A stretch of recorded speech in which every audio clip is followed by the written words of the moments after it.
Questão 43, da seção 1.1 do capítulo 1. Encontre o domínio e esboço gráfico da função g de x, essa função raiz aqui. Para encontrar o domínio da função g, eu começo com o conjunto mais amplo possível, nesse contexto, que é o conjunto dos números reais, e retiro dele qualquer limitação que houver à existência dessa raiz. Fazendo isso, eu encontro o maior domínio possível, que é o que eu tenho interesse. Eu não posso exibir apenas alguns valores para o qual a função existe. Eu tenho que exibir todos os valores possíveis. Então, quando eu escrevo aqui limitações devido às condições de existência, uma condição de existência para a raiz quadrada existir é que o radicando seja maior do que zero. Então, não existe para o radicando menor do que zero. Fazendo isso, explicitando aqui que para não existe essa raiz quadrada, para a menor do que zero, eu pego o radicando, que é x menos 5, e analiso. Então, x menos 5 menor que zero, se eu encontrar o valor de x que satisfaz essa desigualdade, ou os valores, então serão esses valores que farão com que não exista essa raiz. Então eu tenho que retirar esses valores. Então aqui eu estou atrás dos valores que eu vou retirar. Resolvendo isso, eu encontro x menor que 5. Portanto, não existe essa raiz quadrada, tal que o x pertence a esse intervalo, que vai desde o menos infinito, aberto, né, sempre aberto no menos infinito, até o 5, aberto, porque aqui é menor, não é menor ou igual. Se fosse menor ou igual, seria fechado. Então, qualquer valor menor do que 5, não existe esse radicando. Por exemplo, 4, que seja 4,99. Vai dar um valor negativo aqui, portanto não vai existir.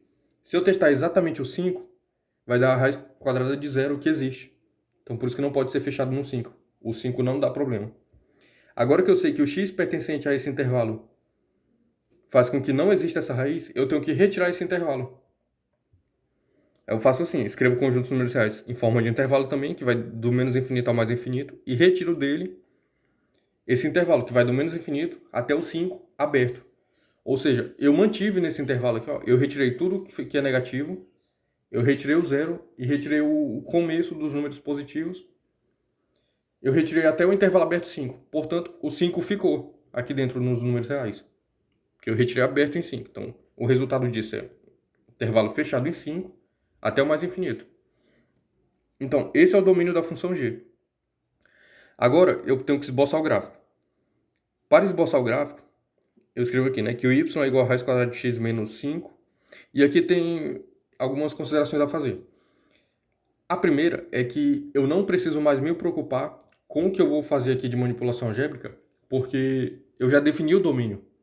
Então, para qualquer valor que fosse dar algum problema aqui, esse valor já não está mais no domínio da função. Então, se eu elevar isso aqui ao quadrado, eu não preciso me preocupar com módulo, nem nada do tipo. Eu não preciso nem verificar se teria ou não. Porque, por exemplo, o número 4 daria um problema aqui. Olhando essa equação aqui sem ter contexto, o 4 não seria um problema, mas ele já está fora de análise, porque isso daqui é a função, e a função já definiu o domínio aqui em cima. Então eu já não posso olhar para o 4, por exemplo. Então, fazendo isso aqui, sem mais considerações, eu consigo reorganizar isso da seguinte forma: y ao quadrado mais 5 igual a x. Isso daqui é a mesma coisa de... Eu vou escrever temporariamente aqui de verde. Y igual a x ao quadrado mais 5.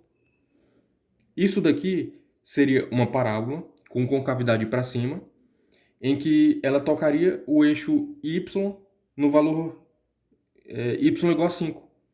Então seria algo assim. Aqui o 5. Isso daqui em verde. Mas não é isso que eu tenho. Eu tenho o contrário aqui. Isso daqui significa uma rotação. Onde era x é y, onde é y é x.